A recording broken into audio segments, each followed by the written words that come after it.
Hi everyone, Dr. Chris Perrin here. Coronavirus carries on. I wanted to give you a big update. I call it to wear a mask or not to wear a mask. You know, what's going on with that?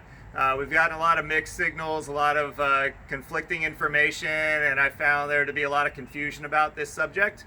As of last Wednesday, that was April 1st, the Surgeon General was discussing a study explaining how medical school students had a study done where it showed that they touched their face and fidgeted basically a lot when they first were wearing masks, because obviously a lot of them need to get used to wearing a mask, and part of it is don't touch your face.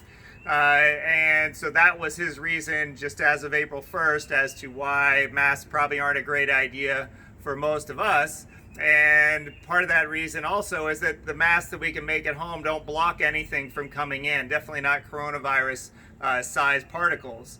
And then all of a sudden, 2 days later, the CDC comes out and says, hey, you know what, not a bad idea to wear a mask. So that's where a lot of conflicting information. So I wanted to give you a few insights on this. I'm going to have the link for the CDC website on this post, as well as in the email I sent you.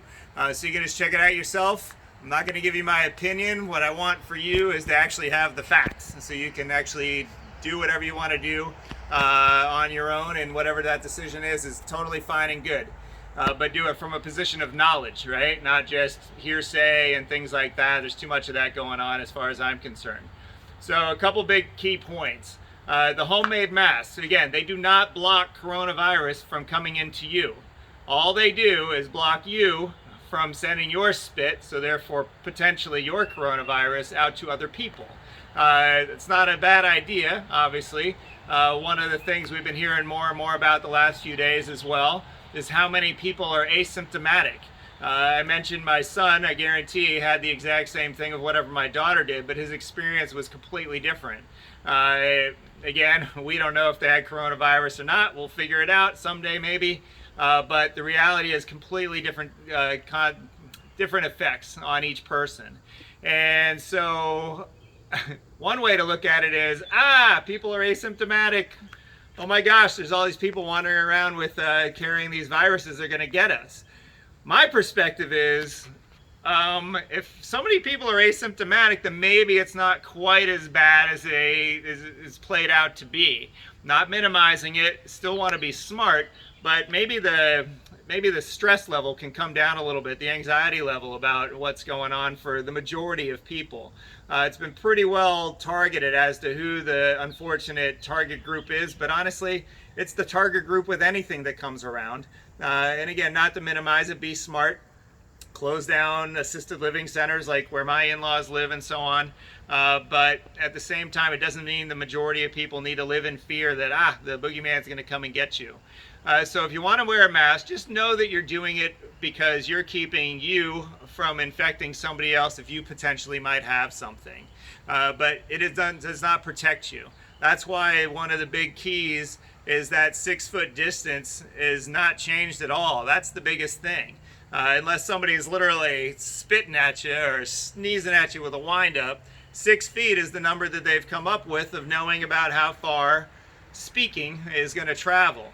And so if you're not in that space, and even beyond that, and check again on the CDC website, which I'm going to share with you, it says 10 minutes or more in the same close space with somebody.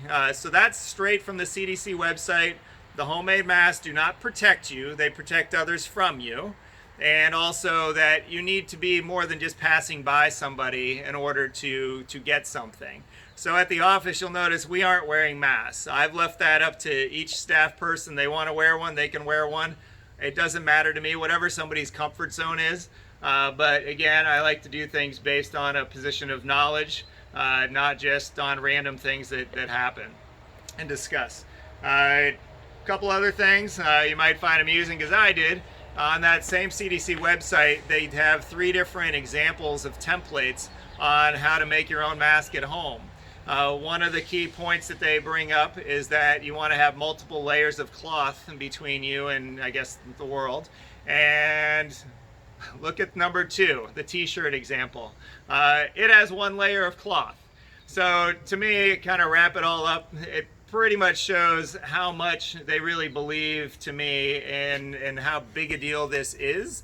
And again, you're doing a good thing for the community, great, that's fine. Me personally, I'm just not going within 6 feet of people. And knowing that I'm not doing that, and I'm not going to the grocery store where it's packed, that makes me comfortable, and that I'm not giving anybody anything. I'm also getting checked on a regular basis, as is the staff, to know and be able to tell whether our nervous systems are showing signs of strain on our immune systems. And Zippo is what the answer is to that, and that's something we take very seriously and check on a daily basis.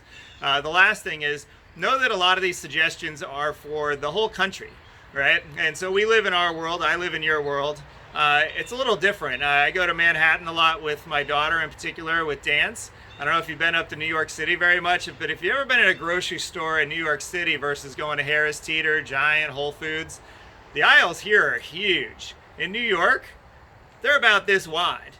It's impossible to stay 6 feet from somebody in a store of those sizes because space is such a big deal up in those areas, and obviously not the only place. So keep that in mind, and do what you want to do. Wear a mask, that's totally fine, obviously. But I just want you to know why to wear a mask or why not to wear a mask, when to wear a mask. Actually, that's the last piece. To say when to wear a mask would be when you're out in the community. Community means people. So if you're outside your house like I am right now, it's not flowing in the air. You have to get it from another human being.